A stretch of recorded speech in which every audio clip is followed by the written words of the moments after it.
all of this which is being said is something which has been practiced and imbibed over years and years, right, of spirit, of your in your spiritual journey.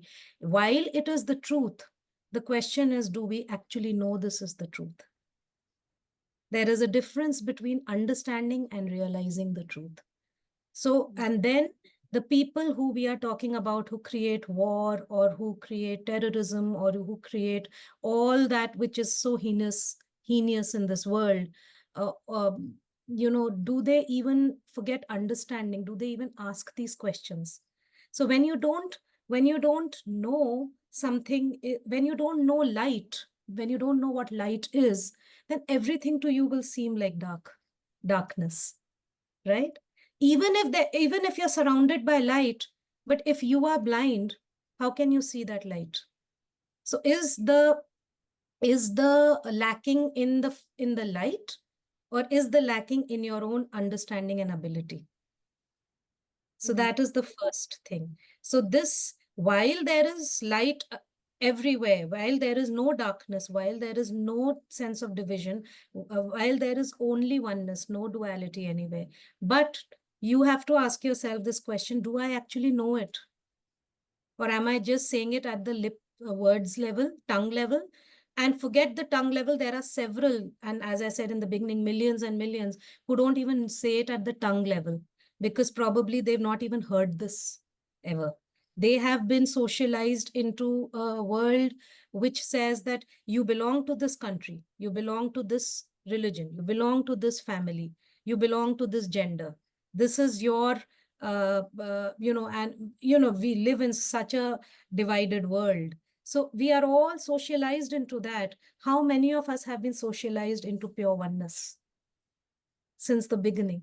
Very few of us. So when our socialization has been of duality, so we cannot say that just because oneness is the truth, therefore, how does it matter if I don't do anything? Because that is the height of, pardon my usage of this word, but that is the height of stupidity. Because if you are established in knowing that there is oneness alone, you also have to understand that all of this, then the question you have to ask yourself, then why is this whole world seeming so apparently separate from me? If there is oneness alone, even before the question of why is war created, because war is created by heightened sense of duality, heightened sense of division. What is mine is being taken away, or I have to take away from someone what is his. So why is all of this seeming to be separate from me? Why, if I am the one being alone, why are things seeming separatist? Am I that same one being when I'm sleeping? Am I the same Ruhi or Bobbi when I'm sleeping? I'm not. I don't know who this Ruhi is, who this Bobbi is. Similarly, I don't know what this world is when I am sleeping. But when I wake up, this whole world gets created. So in a way, am I not the creator of this world? Because this world is nowhere when I am asleep. Similarly, this war is nowhere when I am asleep, right? This duality is nowhere when I am asleep. So all of this duality, as coming back to the bedsheet example, all of that is stemming from my own lack of knowledge of who I am. If I truly had an unblinded vision, I could see the light that surrounds me. But because my vision is blinded, therefore I say, no, there's no light, there's only darkness. And then I superimpose on my blindness a sense that, hey, I've heard there's light around, so let me say there's light around, but revel in my darkness. That's what you're saying, that, hey, why should I do anything? Let me sort of hang my boots and just live a merry life, and not really do anything, because there's oneness, there's nothing to be done. But then do you really know that? If you truly knew that, you would never say that. One is that. Second is that, coming to the question of why is there war, why is there suffering, why is there pain, poverty, and all of the things that we hear in the world. I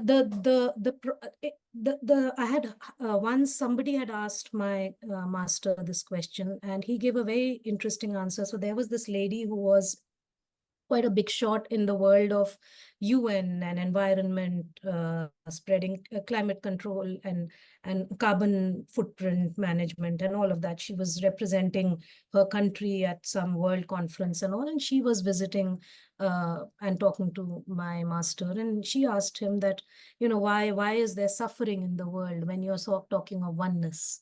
Something to alluding to a similar question that you asked.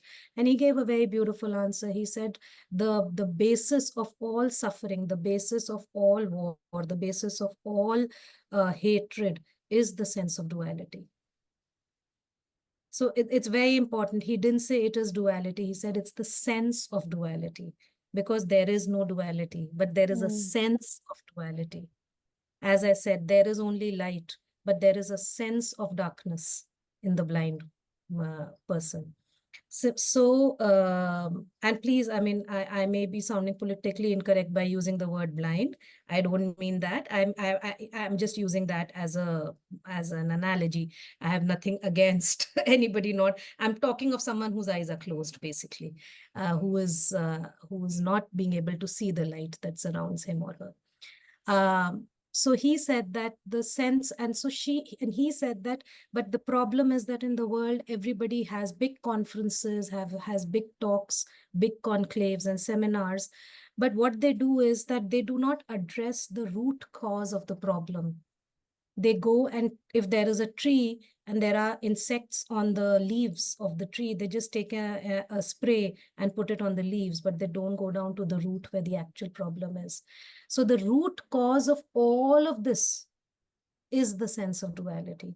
So if we address that sense of duality through our spiritual practice, and you can only do it at an individual level. It cannot be done that, okay, one person does it and he or she is doing it for the whole community or for the whole world. Yes, he or she can become a leader, a spiritual leader, can become a motivator, can become an example for others to follow, but others have to do what he's done.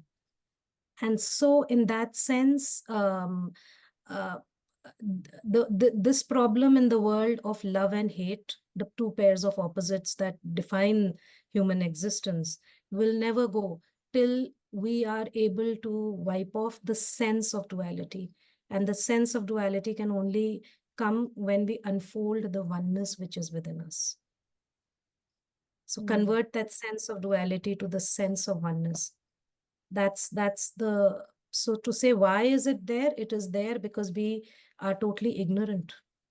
We are living in a state of ignorance. We are living in a state of darkness.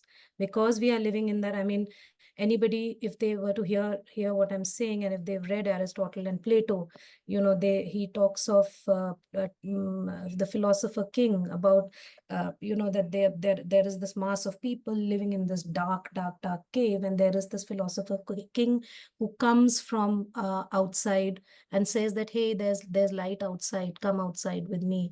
But millions of them are inside that cave, really wanting to break out of that darkness. As you asked, why is there war? We don't want war.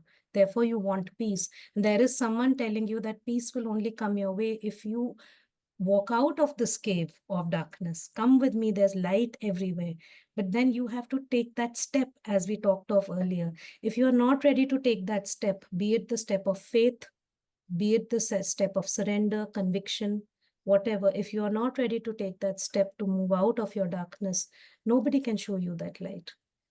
So this is the only thing. So till you don't know the truth, you cannot say that, hey, the truth is there, then why is all of this happening? As if you're belittling the truth. The truth alone is, but you have to know that the truth alone is.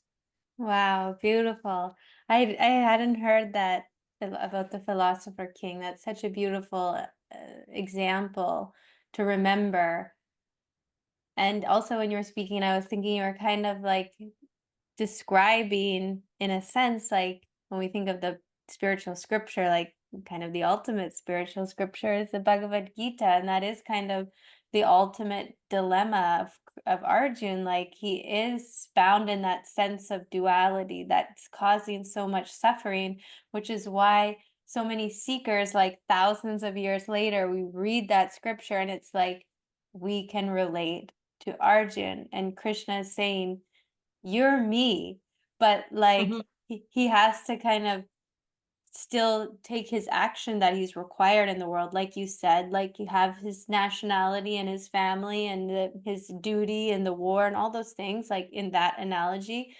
But the real work is within his own awareness, to Yes, know yes. himself as that Krishna consciousness, which you're right, it is such an individual work. Like no one's gonna get enlightened for me. Like I have to do Nobody is, it. nobody is going to eat for you. Nobody is going to die for you. Nobody is going to take birth for you. In the same way, nobody is going to get enlightened for you. It's your enlightenment because it is your darkness. So, Mm. therefore, it's this is a very common thing which people say, that if there is only oneness, if there is only love, then why is there hatred? Why is there duality? It is because nobody knows it. But the proof lies in the pudding. There is only oneness because when you sleep, there is no duality at that time. There is no war even at that time. Both sides, the soldiers of both sides, when they sleep, there is no war which they'll wake up to tomorrow. But those 4 or 5 hours when they're sleeping, there is no war even at that time. So who is creating the war? As you said right now, that whole war, that whole uh, struggle is going on within, though it seems as if it is something that's happening at the external level is only a very minor manifestation of the turmoil that's going on within. So if you can calm down your within, your internal system, internal milieu can be calmed down through your spiritual life, then you're not going to make a world that is dualistic. And that is what happens, that as we coming back to when we started our conversation, when a person who is spiritually aware and is on the path, his or her worldly life also becomes a fairly, it just so happens maybe he's intelligent in making the right choices, or maybe there is some divine intervention. Something happens that gradually, because his internal system is calm, everything around him or her also seems to be calm, even if there seems to be tension around, but still there is a state of calmness and equanimity. Beautiful. Yeah, it's like we still have to go through all the bumps in the road that Yes. life will bring, but how to go through those bumps in the road with that awareness of, like, the expanded awareness, that vision of light.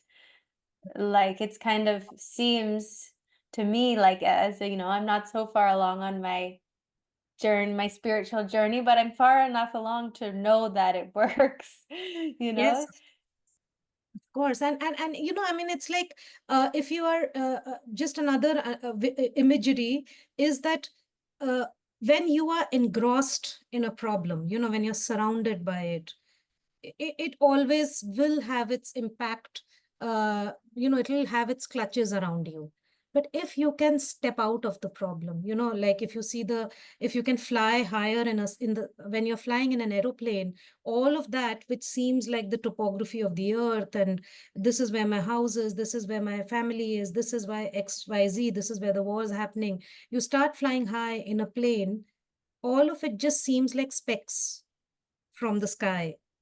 Then if you go higher up, the earth seems like a speck. You go higher up, the solar system, the galaxy would seem like a speck.